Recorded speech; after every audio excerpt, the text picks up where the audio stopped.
Welcome to White Threads FlossTube number 103. Thank you so much for joining me today. Today I wanted to tell you about the Walcha Show, which was on last weekend, about a new kit that I have up on my website, and about my thoughts for a new project that I'm going to start working on. So first of all, the Walcha Show. The Walcha Show was on Friday and Saturday. It's a 2-day show. It's your average country town, small agricultural show, except that it's one of the best supported small town shows in the district. And so I was talking to the girl at the post office. People at the post office are lovely here in Walcha.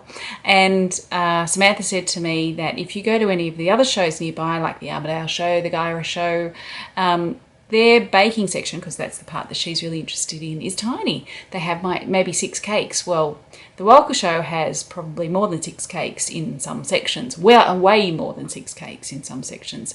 And so it's really well supported. The whole show is really well supported. So it's your regular country town agricultural show, well, Australian agricultural show. I don't know what they're like in the rest of the world.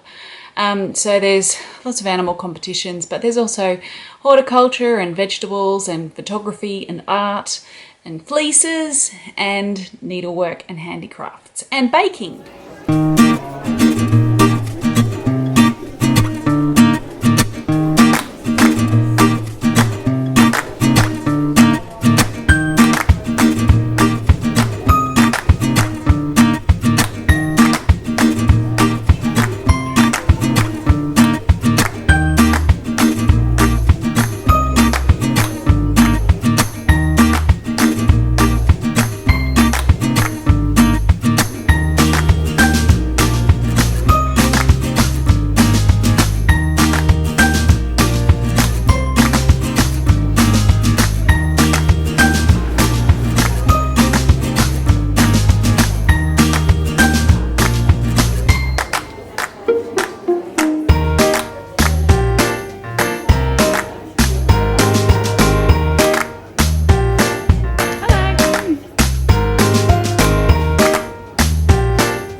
So my husband goes in the baking section, and this year, oh dear, sorry about that. There was a knock at the front door and I had to go and get it. Now I have no idea where I was up to. I think I was saying that my husband goes in the baking section at the show, and this year he entered a few cakes and got some prizes for them, but he was very thrilled, and I was very thrilled, that he won a champion ribbon for the feature cake, which this year was a red velvet cake. So well done. It was the first time he'd actually made that cake, but he obviously did a great job, and well done.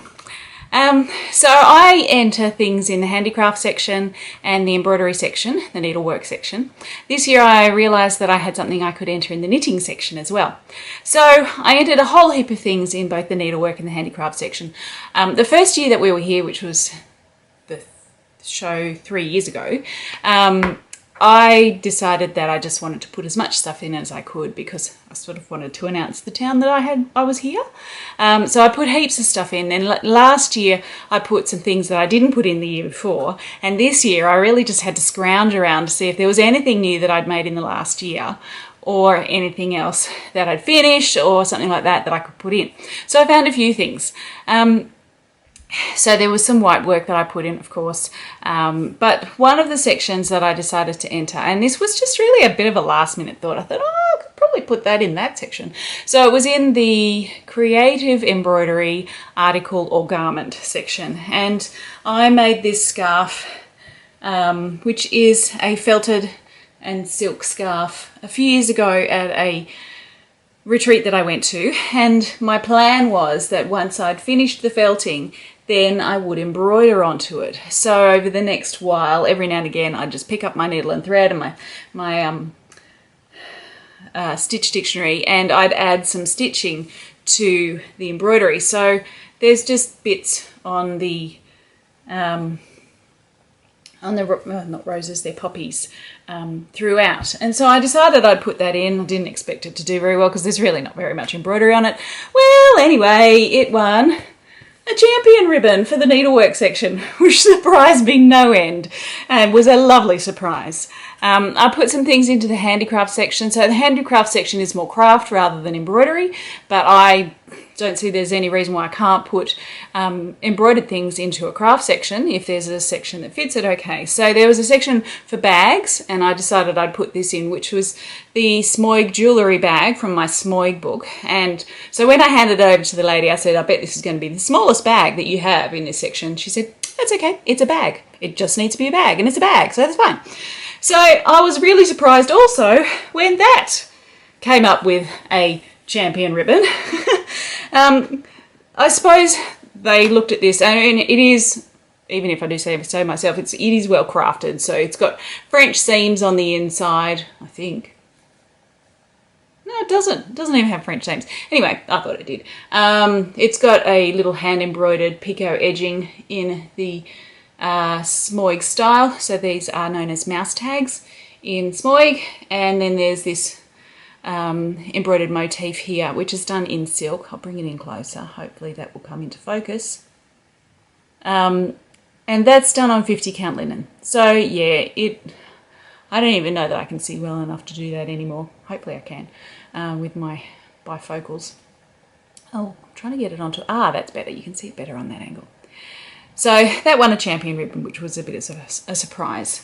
And then I thought to myself, well, in the last year during lockdown, I knitted my daughter a jumper. She had asked for a jumper, and I got some wool right at the beginning of our first lockdown. So probably about this time 2 years ago, but I didn't actually get onto it till quite some time later, probably only in the last year. And so I knitted this for her. Now, this was a pain in the neck to knit.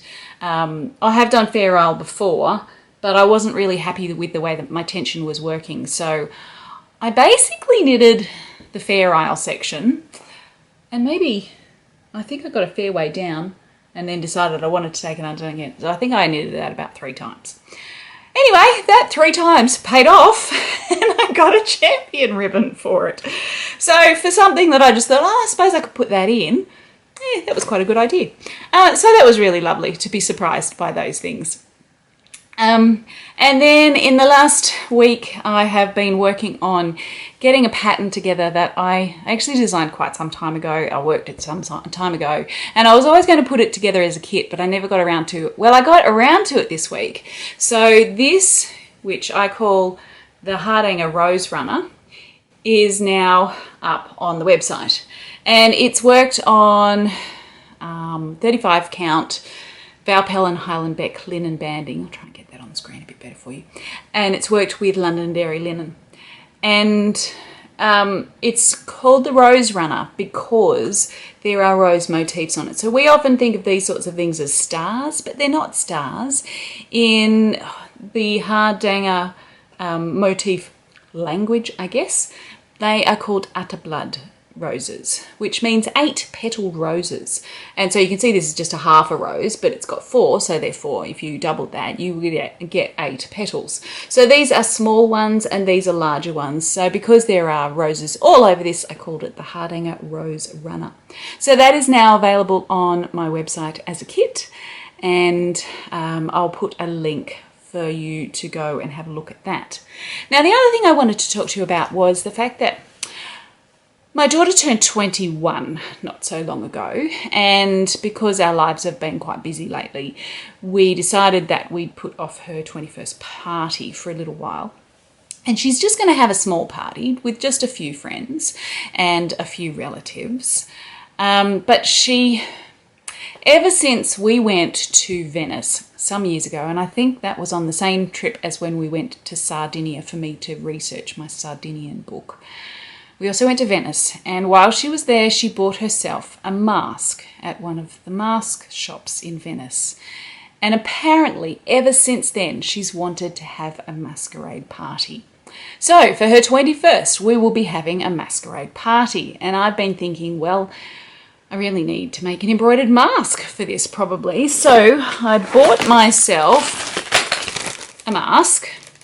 And it's quite a shaped mask. It's really thick, which may actually be a problem now that I think about it.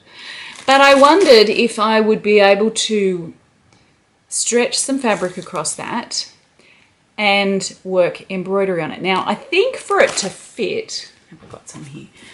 Here's some fabric. It's already got some embroidery on it. It was just my stitching from a recent class where I was showing them how to do the stitches. I think if I mounted the fabric on the bias across it, I could get it to fit to that shape. If I mounted it not on the bias, it's not going to really mold to the shape very well. But I think if I mount it on the bias, I should be able to get it to fit. So really what I need to do is decide what style of embroidery. Now it's going to have to be white work. I was originally thinking that if I got some felt, I could mold that to the shape of it really quite easily because felt can be stretched and that sort of thing.